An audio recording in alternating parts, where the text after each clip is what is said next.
Start. Yes. Very good morning, boys and girls. I said very good morning, boys and girls. Very good morning, boys and girls. I welcome you all to a session of 12th standard secretarial practice. 12वीं secretarial practice में आप सभी लोगों का स्वागत है. We have been lastly discussing about the ADR and GDR. In one or two lectures, this chapter will be entirely completed. The chapter forms the base for entire secretarial practice. That is the reason I have been going a little bit slow on this particular chapter. In the last lecture, we started discussing about the ADR and GDR, right? Last point जब मैंने complete किया था, I guess I have already given you the answer why ADR and GDR. हमारे देश में ADR, GDR क्यों है? क्योंकि जब हमारे कोई एक Indian company foreign stock exchange पे हमारे शेयर्स को, खुद के सिक्योरिटीज को बेचना चाहती है, तो ऐसे केस में हर एक देश की लिस्टिंग एग्रीमेंट्स को पूरी करना is not a simple task. In that particular scene and scenario it becomes difficult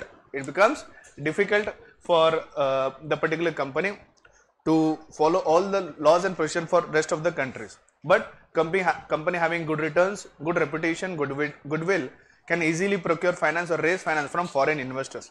Now in that particular scene and scenario, ये आज आखिरी बार है, कल से 10-5 मतलब 10 बैच के अंदर जो रहेगा वही क्लास में बैठेगा. This is the first and last warning I have.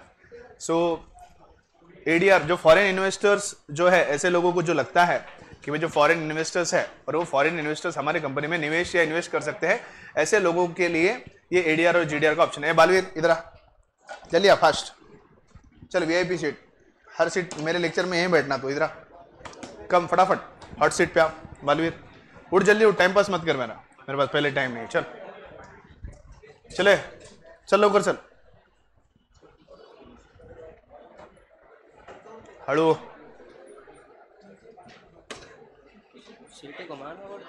बैठ माइक दो. अरे चलो, we have been discussing ADR and GDR.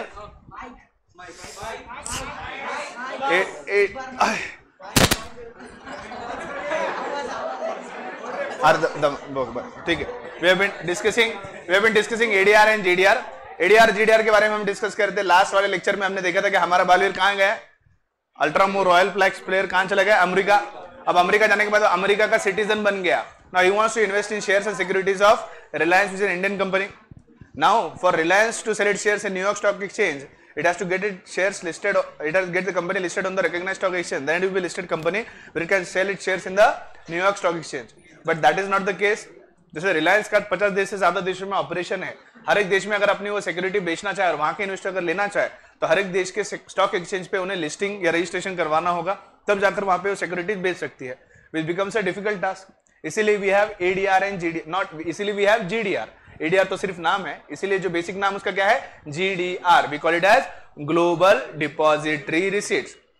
हम सिक्योरिटीज को डिपॉजिटरी रिसीट्स में, ग्लोबल डिपॉजिटरी रिसीट में कन्वर्ट करते हैं, और ग्लोबल डिपॉजिटरी रिसीट में कन्वर्ट होने के बाद वो ग्लोबल डिपॉजिटरी रिसीट दुनिया के किसी भी स्टॉक एक्सचेंज में बिना लिस्टिंग किए गए ही बिकी जाती है, बेची जाती है. यस और नो, हाँ या ना. Now the point to be noted here is how does this particular chain work. आज के पर्टिकुलर डिस्कशन में हम ये देखेंगे कि एडीआर जीडीआर का ये जो कुछ भी सब चीजें हैं, ये कैसे वर्क करता है. हमने सिक्योरिटीज को किस में कन्वर्ट किया है, डिपॉजिटरी रिसीट में. मैंने आपको लास्ट टाइम बताया था कि जो ग्लोबल डिपॉजिटरी रिसीट अमेरिका के किसी स्टॉक एक्सचेंज पे ट्रेड किए जाते हैं, उसे हम क्या कहते हैं, एडीआर, अमेरिकन डिपॉजिटरी रिसीट. और अमेरिका के स्टॉक एक्सचेंज के अलावा जो global deposit rest of the world के किसी भी स्टॉक एक्सचेंज पे वर्क करती है, उसे हम कहते हैं जीडीआर और ग्लोबल डिपॉजिटरी रिसीट. हमने क्या कहा, सिक्योरिटीज को डिपॉजिटरी रिसीट में कन्वर्ट किया जाता है, और डिपॉजिटरी रिसीट में कन्वर्ट करने के बाद किसी भी स्टॉक एक्सचेंज पे वो ऑपरेट होगी. अब हमारे एग्जांपल में हम फिर से अभी पूरा उसका प्रोसीजरल वर्क कैसा होता है समझाने की कोशिश करता हूं. कहीं पर भी ज्यादा डेप्थ में बताया नहीं, लेकिन आपके नॉलेज के लिए. मैंने आपको पहले कहा था फाइनेंस मेरा फेवरेट सब्जेक्ट है. इसके हर माइन्यूट पार्ट तक जाना, टच करना ये मेरी जिम्मेदारी है, और मैं आपको जितना मैक्सिमम मुझे पता है हर चीज का नॉलेज आपको देने की कोशिश करूंगा. सबसे पहली बात तो ये समझ लो कि एडीआर जीडीआर के जो लॉट्स होते हैं, ये छोटे मोटे लॉट नहीं होते, करोड़ों में होते हैं, और इसके इन्वेस्टर्स वगैरह भी है तो बड़े लेवल पे रहेंगे. अगर 5-10 हजार लाख 2 लाख की जमा कर रहे हैं तो डोमेस्टिक इन्वेस्टर से क्यों ना जमा करवा ले. जब फॉरेन इन्वेस्टर तक जाने की बात कब आती है, जब हमें करोड़ों का इन्वेस्टमेंट चाहिए. तो नॉर्मली एडीआर जीडीआर जो नॉर्मली जो जीडीआर होते हैं, ग्लोबल डिपॉजिटरी रिसीट्स है, वो नॉर्मली करोड़ों के लॉट में होंगे. They are not of amount of 10,000 20,000, छोटे मोटे अमाउंट के नहीं होते. So we are talking about how does this particular thing operate. Okay, now Reliance is an Indian company, Reliance is an Indian company, ultimately he stays in America and he wants to buy these securities at the New York Stock Exchange. New York stock exchange कहाँ है, India में है कि America में है, America में। वहां की लिस्टिंग प्रोसीजर हमारे कंपनी के लिए फॉलो करना पॉसिबल होगा क्या, नहीं, क्योंकि उनके रूल्स और बायलॉज के मुताबिक कंपनीज को कुछ अलग रूल्स और प्रोविजन फॉलो करने होंगे, और वो अगर कॉन्ट्राडिक्ट करते, लेट से कोई प्रोविजन ऐसा है जो यूएस में अलाउड है और उसी का अपोजिट वाइसे वर्सा अगर हमारे यहाँ पर है, तो ऐसे केस में क्या होगा, what will happen in that particular case? In that particular case there will be conflict between two laws. तो ऐसे केस में एक कॉमन लॉ तो हमारे पूरे वर्ल्ड में है क्या, नहीं, we don't have a common law. We have different law for different nations. जहाँ की जमीन वहां का कानून, ये लॉ है सब जगह पे। तो ऐसे केस में it becomes difficult. How will this operate? मैंने तो कह दिया कि हम सिक्योरिटीज को डिपॉजिटरी रिसीट में कन्वर्ट करेंगे और डिपॉजिटरी जीडीआर को हम किसी भी स्टॉक एक्सचेंज पे बेचेंगे, लेकिन वापस से बेचना है तो वहां के डिपॉजिटरी रिसीट जो हमारे जीडीआर है न्यूयॉर्क स्टॉक एक्सचेंज के मार्केट में बेचे जाने हैं। फिर से बात वही आ गई, कंपनी इंडियन है और जीडीआर कहां बेचने हैं, एक ऐसे देश में जो एक पराया देश है, अमेरिका में बेचना है, न्यूयॉर्क स्टॉक एक्सचेंज में। इसलिए नॉर्मली यहां पर एक इंटरमीडिएरी काम करता है जिसे हम कहते हैं बैंक। नॉर्मली बैंक जो होता है या फॉरेन बैंक जो होता है वो एक इंटरमीडिएरी बतौर काम करता है। तो पूरा जीडीआर का जो ट्रांजैक्शन होता है it is carried out with respect to bank. Bank जो होता है, फॉरेन बैंक जो होती है, ये सारे एडीआर और जेडीआर का जो पूरा ट्रांजैक्शन है ये पूरा कैरी आउट करती है। तो ऐसे केस में होता क्या है समझने की कोशिश करिए।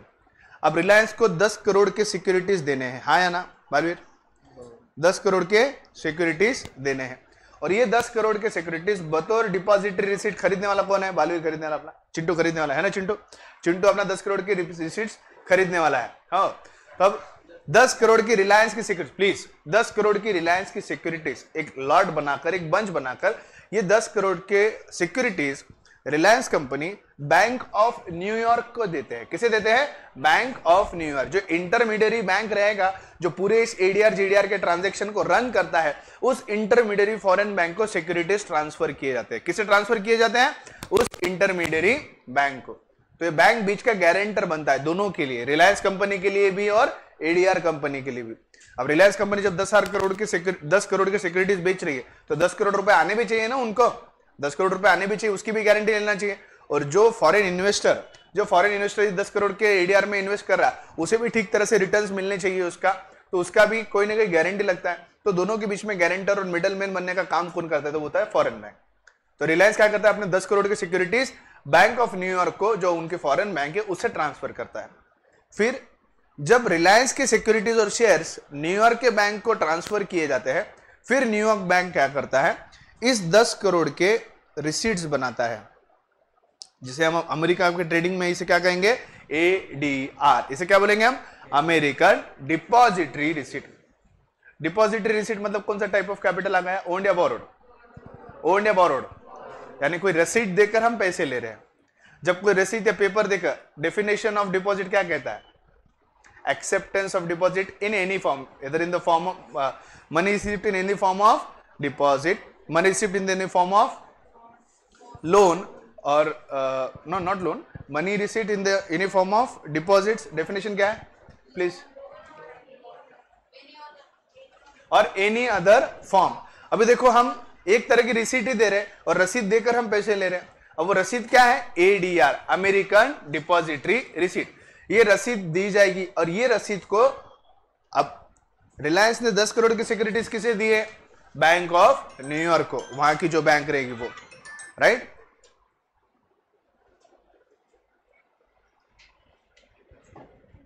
न्यूयॉर्क के बैंक को दिया है।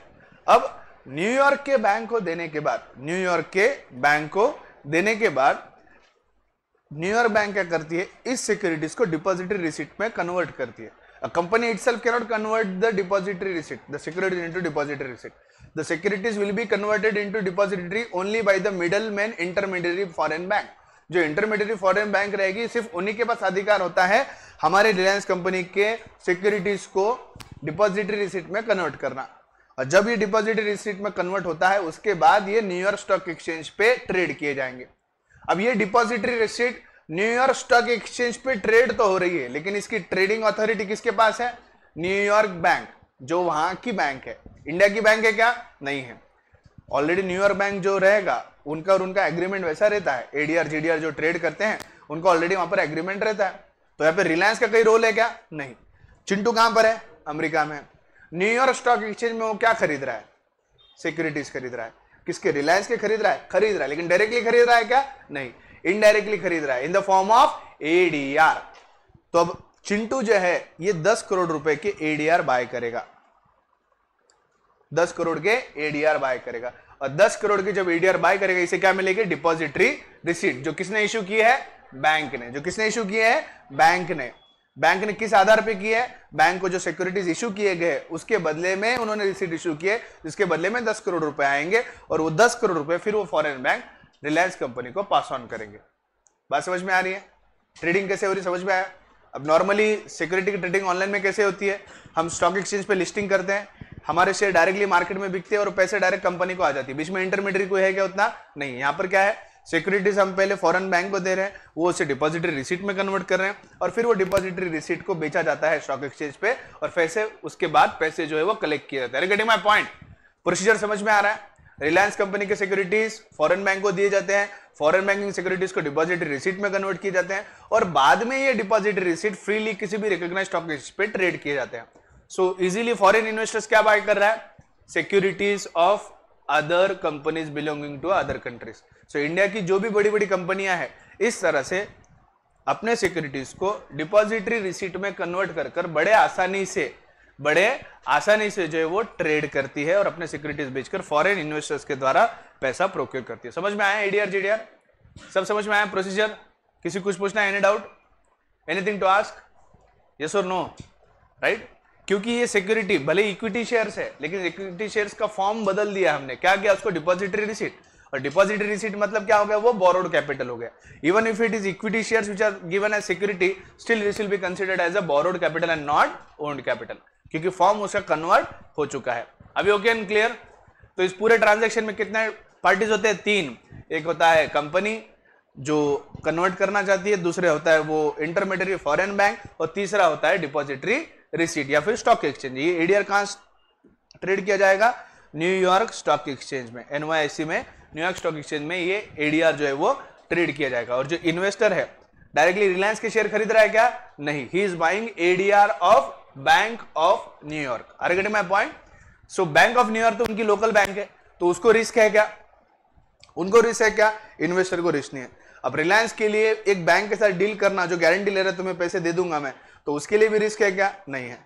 तो ये भी ऐसा नहीं बोल सकता ना रिलायंस कंपनी मेरे पैसे लेके भाग गई तो डिपॉजिटरी रिसीट इनके पास किसकी है? न्यूयॉर्क बैंक की। तो पैसे मांगने किसे जाएंगे? रिलायंस के पास इंडिया में आएंगे या फिर न्यूयॉर्क बैंक के पास जाएंगे? न्यूयॉर्क बैंक के पास ही जाएंगे। तो ये इंटरमीडिएट का काम जो करता है वो होता है फॉरेन बैंक, जो सिक्योरिटीज को डिपॉजिटरी रिसीट में कन्वर्ट करता है। एक बार डिपॉजिट रिसीट में सब चीजें कन्वर्ट हो गया उसके बाद ये सारा जो प्रोसीजर है, सारी जो रिसीट्स है ये फ्रीली किसी भी स्टॉक एक्सचेंज पे ट्रेड किए जा सकते हैं। अब इस केस में रिलायंस का लिस्टिंग करने की जरूरत पड़ी क्या हमें न्यूयॉर्क स्टॉक एक्सचेंज पे? नहीं। सिक्योरिटीज की ट्रेडिंग हो गई क्या? हो गई। पैसा कंपनी के पास आ गया क्या? आ गया। सारा ट्रांजैक्शन हो गया just simple with form of transaction which is called as ADR and GDR. Conversion of securities into global depository receipts allows the company to sell its securities globally in any of the recognised stock exchange without meeting of the listing requirements. Any of the global depository receipts which are traded on any of the stock exchange except America are called as GDR, and those GDR which are specifically traded on the American stock exchange, any of the American stock exchange are called as ADR. Are we okay and fine? Yes. चलो text देखते हैं अभी क्या है इसके ऊपर।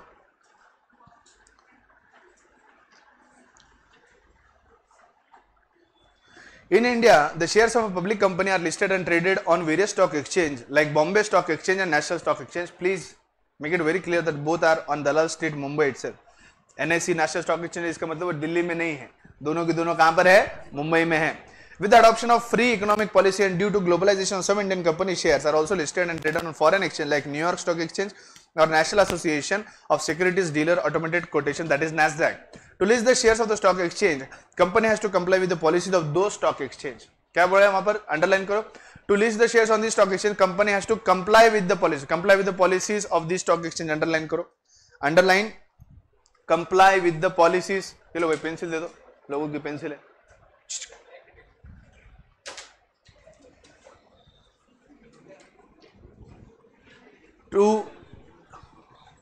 कब आ रहे सर? कहेंगे दिए ही नहीं सर हमको। देंगे देंगे, तुमको दिल दिया है, जान तुम्हें देंगे, दगा नहीं करेंगे सनम, चिंता मत कर। दिल दे दिया है, जान तुम्हें देंगे, दगा नहीं करेंगे सनम। लिखो, to list the share on the stock exchange, company has to comply with the policies of the stock exchange. Comply with the policies of the stock exchange. These policies of the stock exchange are different than the policies of the Indian stock exchange. जो listing agreements या listing policies रहेंगी वो हर देश के मुताबिक अलग अलग होती हैं, right? Therefore, those Indian companies who cannot list their shares directly on the foreign exchange get listed indirectly using ADR and GDR. So directly listing नहीं कर वो क्या करते हैं, indirectly registration करते हैं with the help of ADR and GDR. ADR and GDR are dollar or euro denominated instrument traded in USA and Europe stock exchange, right?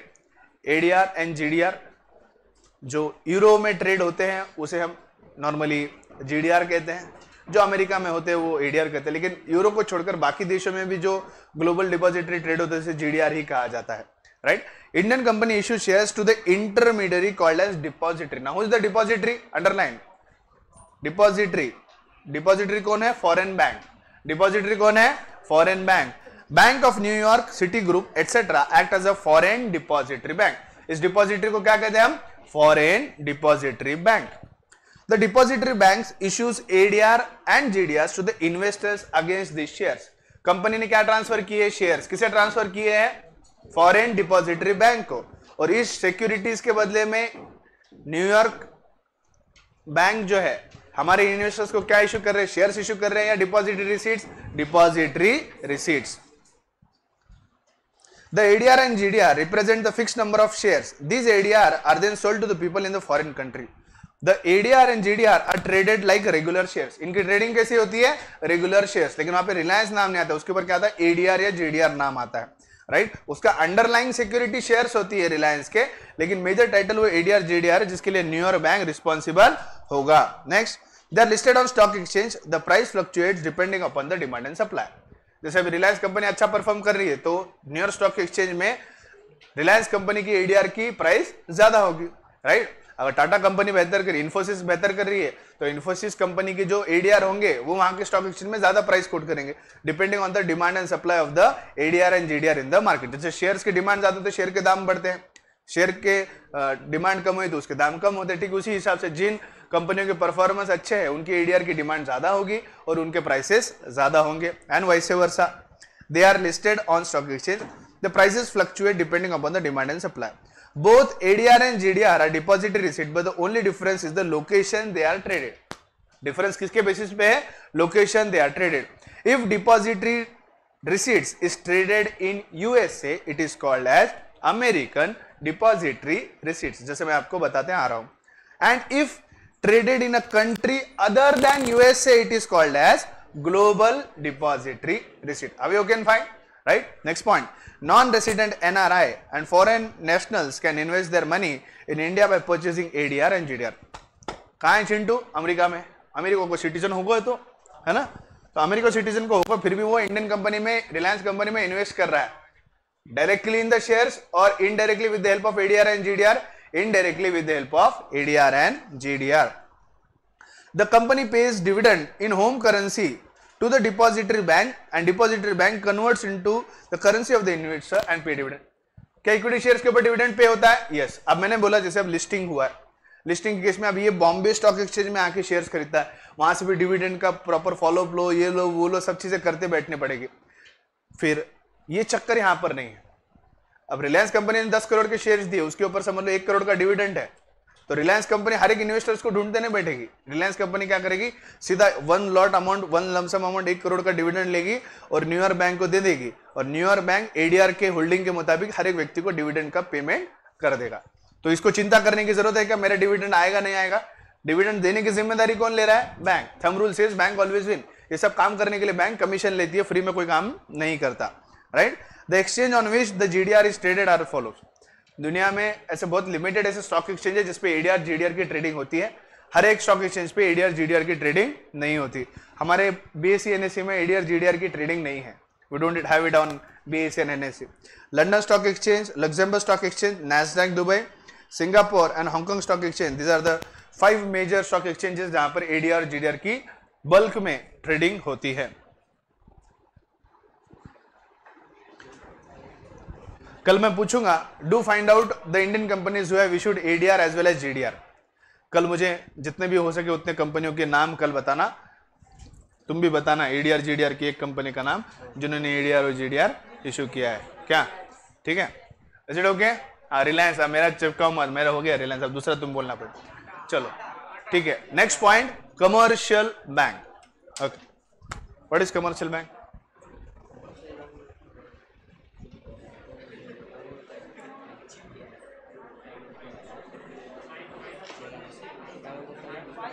Mic दो.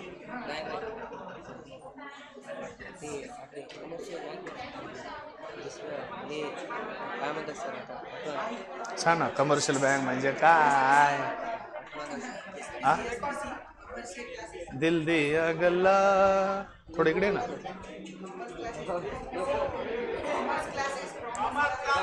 करांगे नाल नाल बैठे अख नाल अख नु मिला के दिल दिया गल्ला. What is commercial bank? What is commercial bank? हाँ ना, कमर्शियल बैंक का है. हाँ, व्हाट इज कमर्शियल बैंक? हाँ बोलना. लबडी.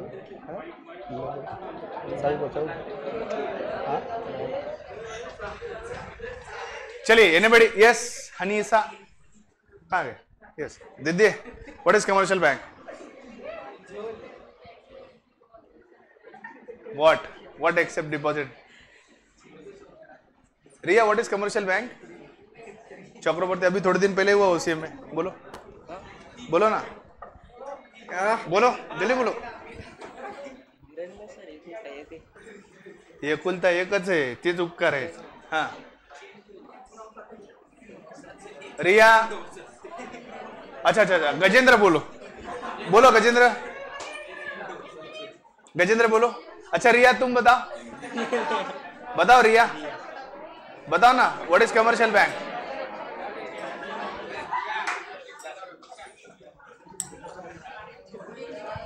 साक्षी, व्हाट इज कमर्शियल बैंक? ये क्या है? हाँ Ishita ji, what is commercial bank?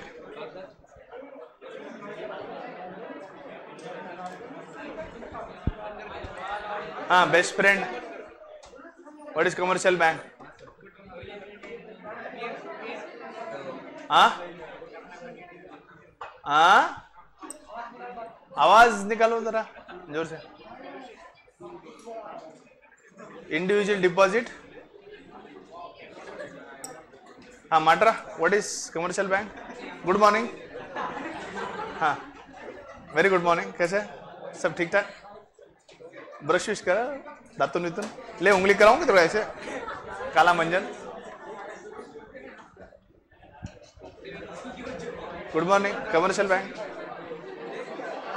Commercial bank रे. What is commercial bank? Good morning. हाँ अमर, अमर प्रेम बोलो. हाँ what is commercial bank?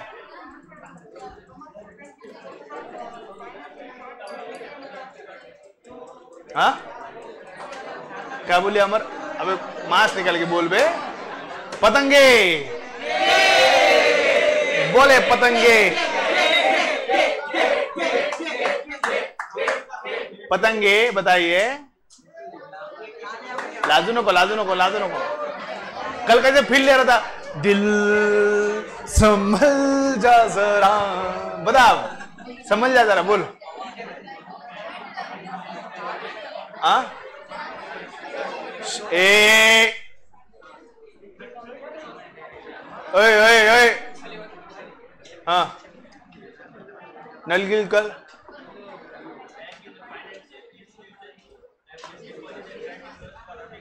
Veg which bank is a financial institution which accepts deposits and grants loan with the aim of earning profit, right?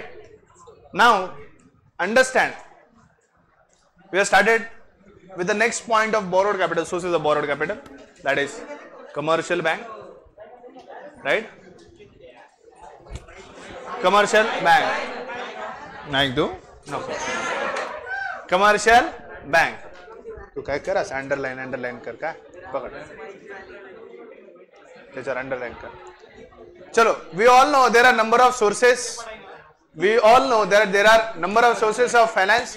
We have started with discussing with the new source of finance that is called as borrowed capital. Borrowed capital में अब तक अपन ने क्या क्या देखा बच्चों? पहले देखा डिबेंचर, ससुर जी सबसे महत्वपूर्ण. दूसरे हमने क्या देखे? सासू जी, जो कौन थे? डिपॉजिट्स. फिर उसके बाद हमने क्या देखा? बॉन्ड्स. बॉन्ड्स के बाद ADR and GDR. Moving to the next source and commonly known to all of you is commercial bank. The commercial bank provides term loans.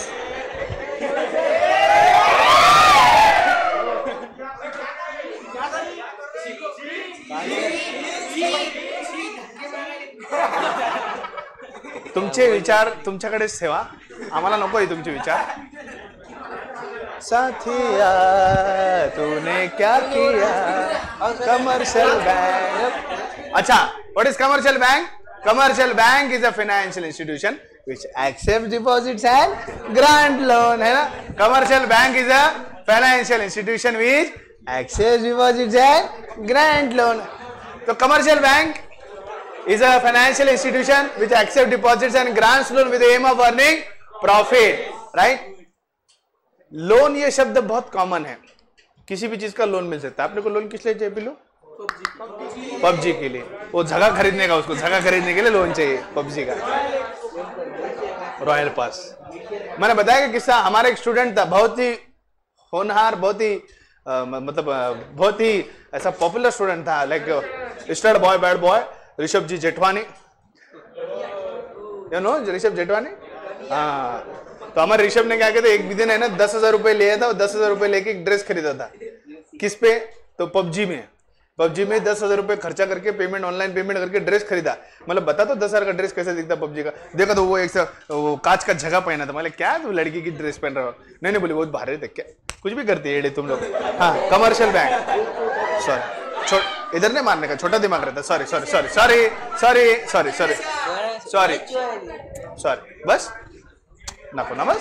Commercial bank. What is commercial bank? Commercial bank is a financial institution which accepts deposits and grants loan with the aim of earning profit.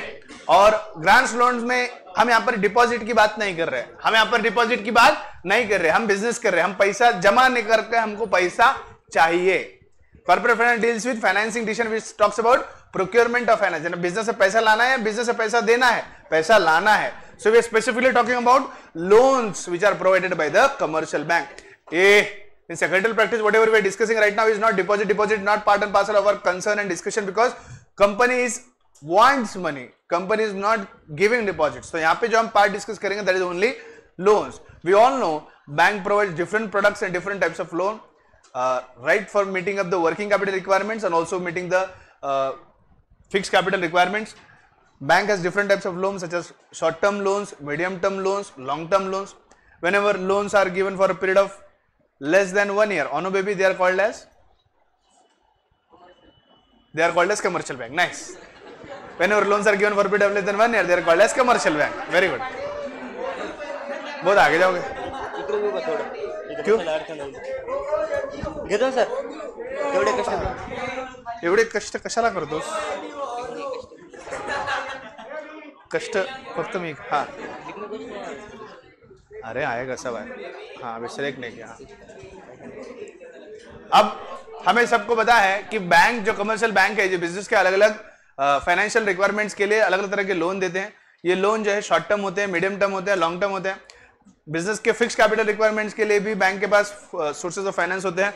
उसके साथ साथ business के long term requirements के लिए short term, long term, medium term, fix capital, working capital, हर एक requirement को meetup करने के लिए हमारे पास बैंक की ओर से फाइनेंस किया जाता है. जैसे शॉर्ट टर्म लोन होता है, whenever loan is given for a period of less than 1 year, it is called as short term loans. Whenever loan is given for a period of 1 to 5 years, they are called as medium term loans. Whenever loan are given for a period of more than 5 years, they are called as long term loans. Bank provides short term loans, medium term loans and long term loan.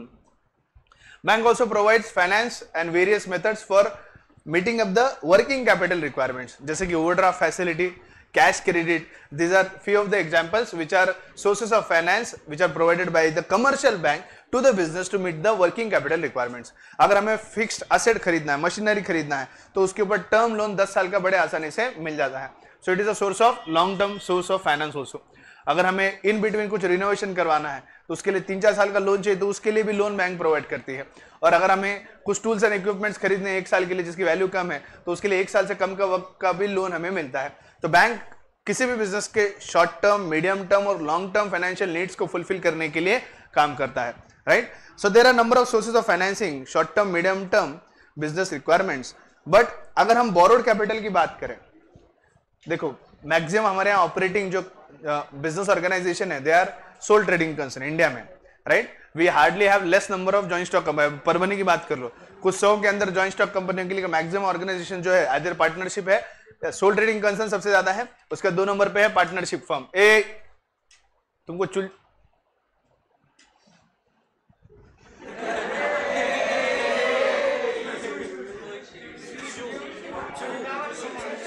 तो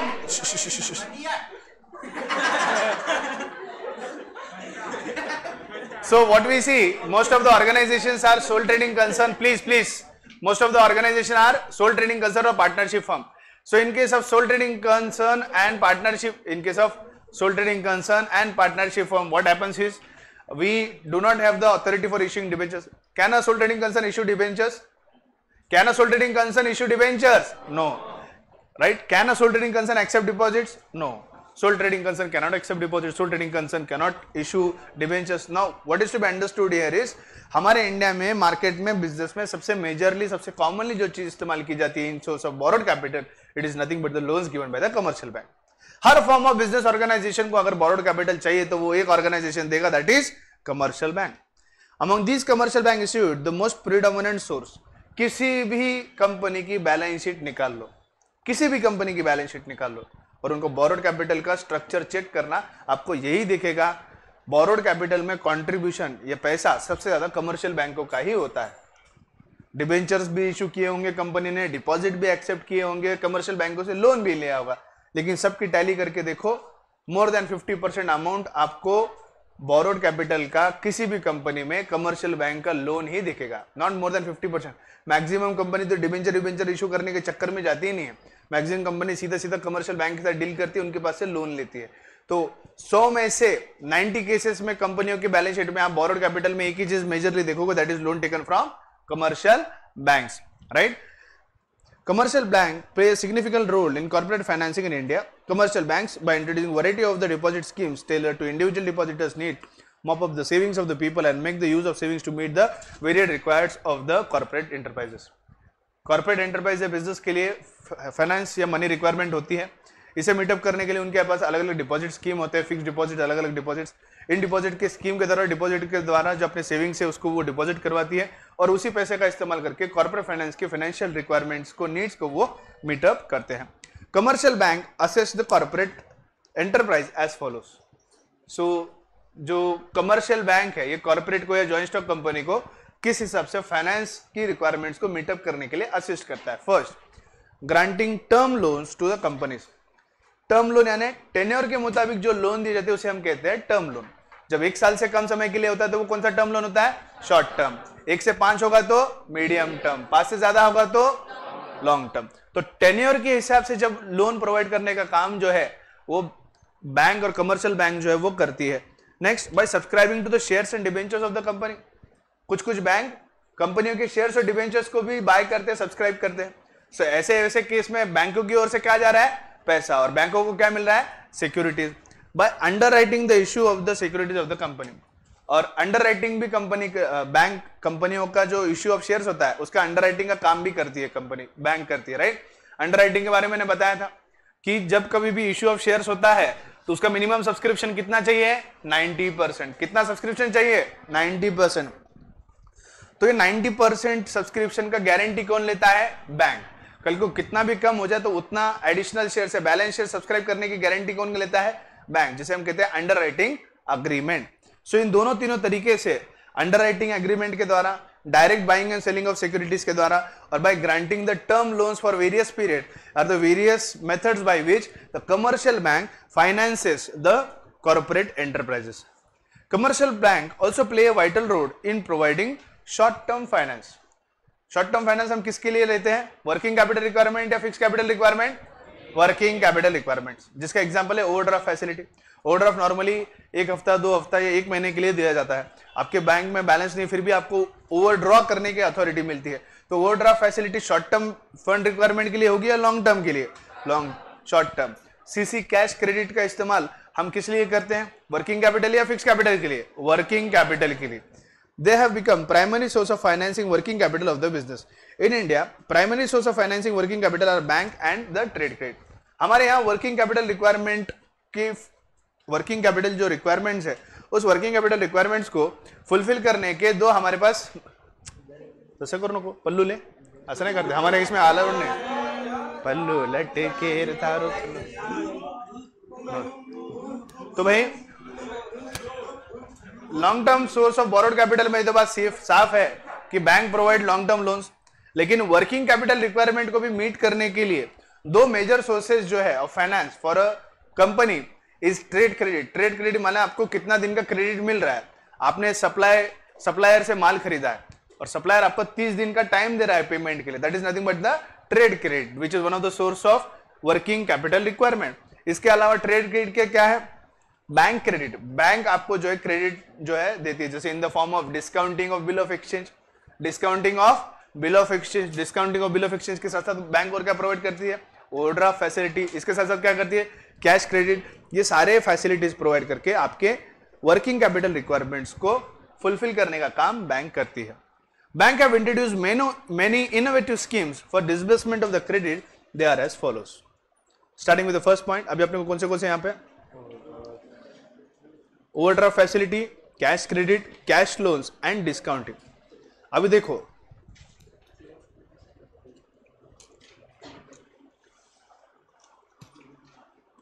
tenure या long term capital requirement को meetup करने के लिए bank क्या provide करती है? Term loans. क्या प्रोवाइड करती है bank? Term loans, either medium term loans और लॉन्ग टर्म लोन्स। हाँ या ना? आइदर मीडियम टर्म लोन्स और long term loans, right? But for meeting the working capital requirements,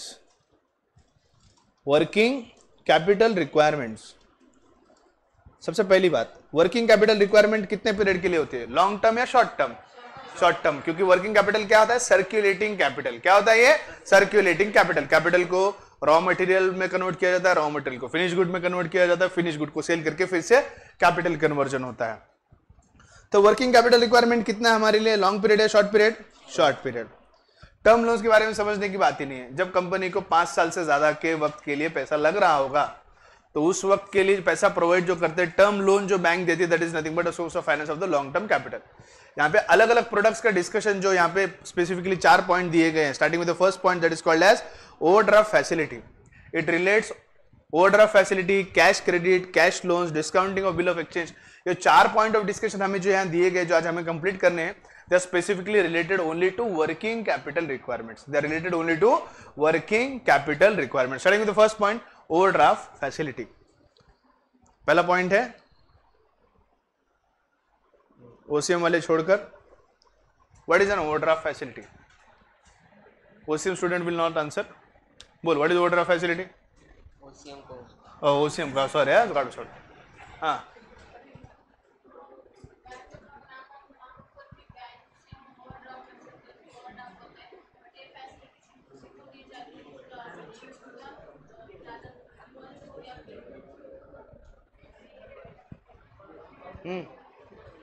बोलो किरण। हाँ, नहीं तेलुगु में बोल, याना रास्कला माइंडेड। हाँ,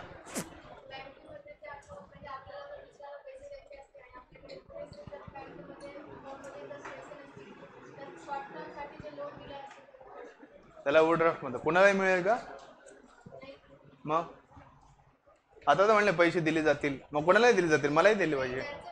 माझ्याकडे तर पैसेच नसतात, मला रोजच पाहिजे ओव्हरड्राफ्ट. हा, माझं बँकेत अकाउंट आहे ना, माझ्याकडे पैसेच नाही, सांग ना ओव्हरड्राफ्ट द्यायला देत नाही. मुद्दा तो बोल के बेटा तुम. First and foremost point, overdraft facility is one of the sources of short-term finance which is specifically provided to current account depositors. माटरा जी good morning. Current account deposit किसका होता है?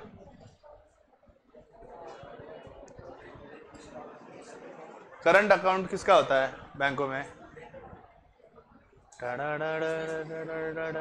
किसका होता है? ए मंगा मंगावा में दुआवानी. इधर देखो, ध्यान देने थोड़ा तो. हर्ष शर्मा, करंट अकाउंट किसका होता है बेटा? बिजनेस होल्डर्स का या बिजनेस का?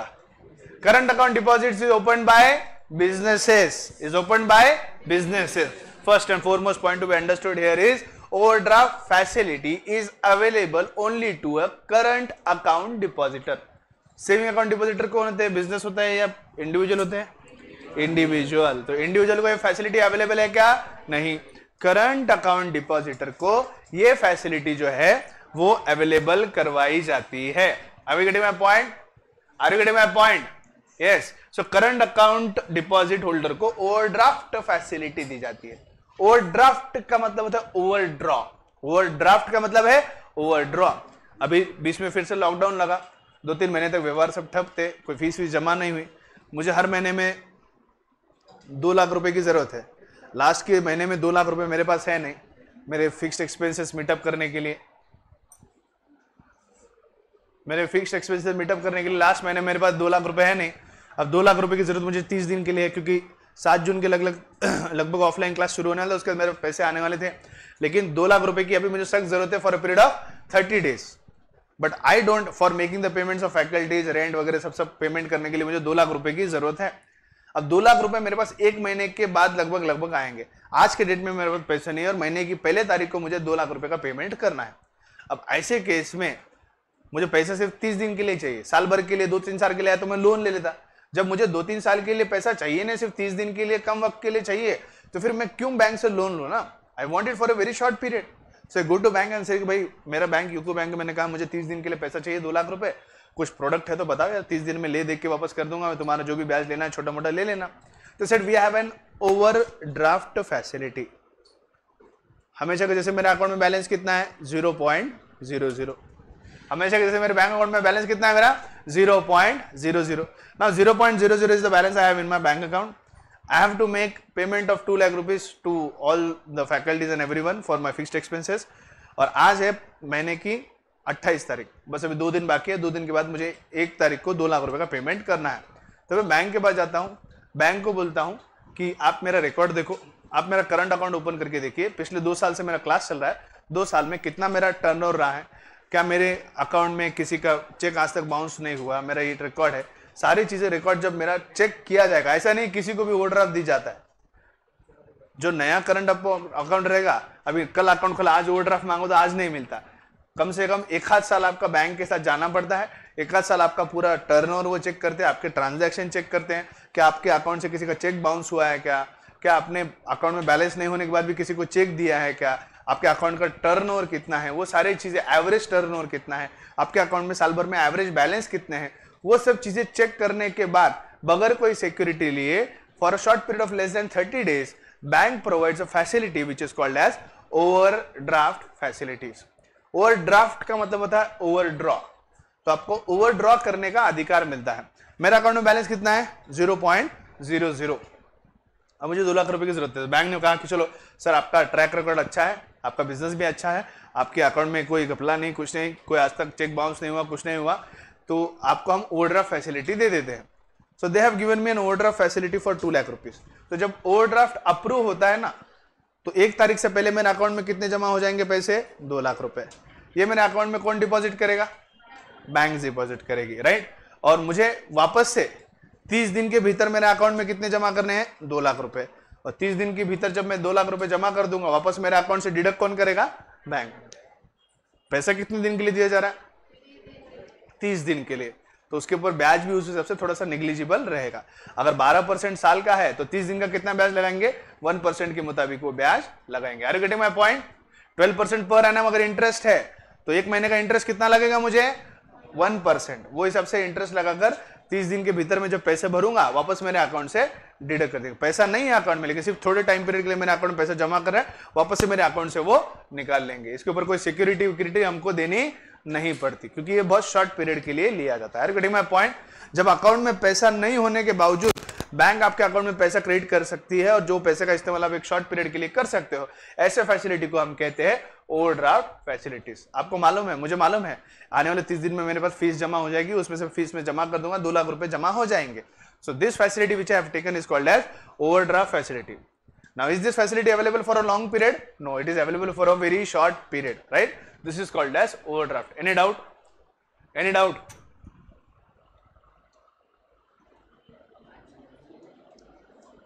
A company is having current account with the bank is allowed to have an overdraft facility.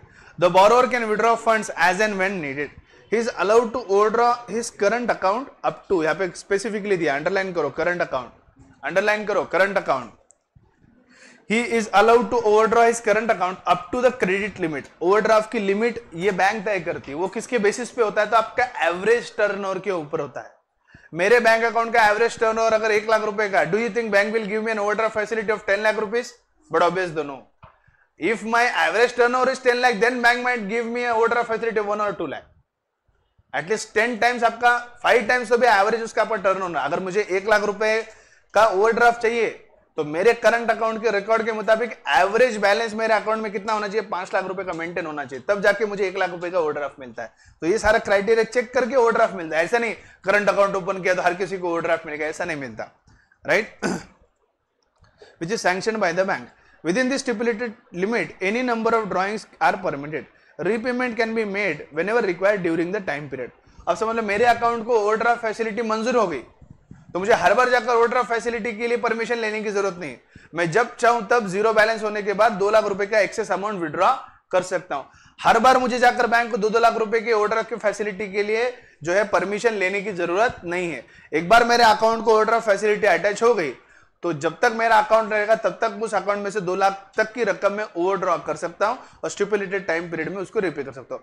हर बार मुझे जाकर ओवरड्राफ्ट के लिए रिक्वेस्ट करने की जरूरत नहीं। एक ही बार आपको ओवरड्राफ्ट फैसिलिटी मंजूर करवानी है। एक बार लिमिट आपके अकाउंट को आ गई तो जब तक अकाउंट रहेगा तब तक आप 2 लाख रुपए कितनी बार भी भर सकते हो, कितनी बार भी निकाल सकते हो। सिर्फ टाइम पीरियड कितना मिलेगा? 30 days, not more than that as stated in the terms. The interest is determined on the basis of the actual amount withdrawn. मुझे ओवरड्राफ्ट 2 लाख रुपए का मिला है, कितने मिलेगा? 2 लाख रुपए का, और मैंने विड्रॉ 1 ही लाख रुपए की, तो मैं 2 लाख का ओवरड्राफ्ट का इंटरेस्ट भरूंगा 1 लाख का। 1 लाख का जितना पैसा इस्तेमाल किया है सिर्फ उतने का ही मुझे पैसा भरना पड़ेगा। अभी okay and fine? Yes. Next point is cash credit. Other than OCM, what is cash credit? What is cash credit? CC account. Good morning Matra. What is CC account? CC account, cash credit, businessman बोलो। Anand, what is CC account? लेके जाते ना पैसे तुम्हें SBI में भरने को। What is CC account? हाँ रेवनवर, what is CC account? Cash credit 11th में सिखाया था, करस्पॉन्डेंस विद बैंक, अगर तुमको याद है तो उसमें सब सिखाया था मैंने। अटेंड अगर किए होंगे तो याद होगा। बताओ Shraddha, what is cash credit? CC account तुम्हारे पापा का है सीसी अकाउंट, बताओ व्हाट इज सीसी अकाउंट? हाँ CC account, CC account cash credit मालूम है कि नहीं मालूम है कि भूल गए? अरे रे रे रे रे, क्या तो तू गुंडा बनेगा रे? क्या गुंडा बनेगा? क्या है कैश क्रेडिट बता।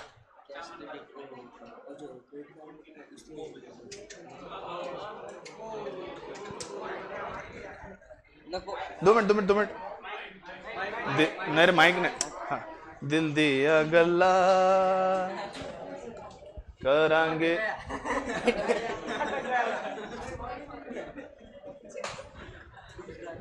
दिल दिया गल्ला करांगे नाल नाल बैठे बस बस बस अख नाल अख नो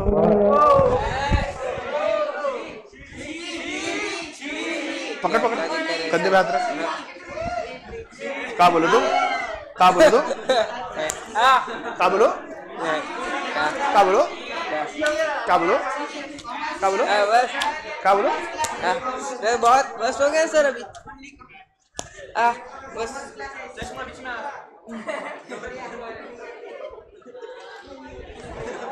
सो हमारे चिंटू ने बोला है, सब लोग सुन लो, चिंटू भाई इज ऑलवेज राइट। चिंटू भाई सेज कैश क्रेडिट कैश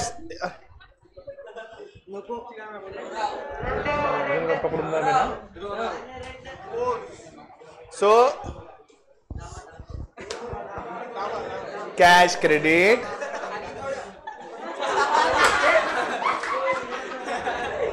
ऐसा नहीं रे, तो भाई कैश क्रेडिट की बात कर रहे हैं हम। चिंटू भैया का बोलना है cash credit is that facility which is accessed bye the bank, जहां पे हम क्रेडिट कार्ड करते हैं और कैश क्रेडिट ले लेते हैं। नाइस, जाओ बेटा, बहुत तरक्की करोगे। गो, थैंक यू सो मच, कल बताऊंगा तुमको।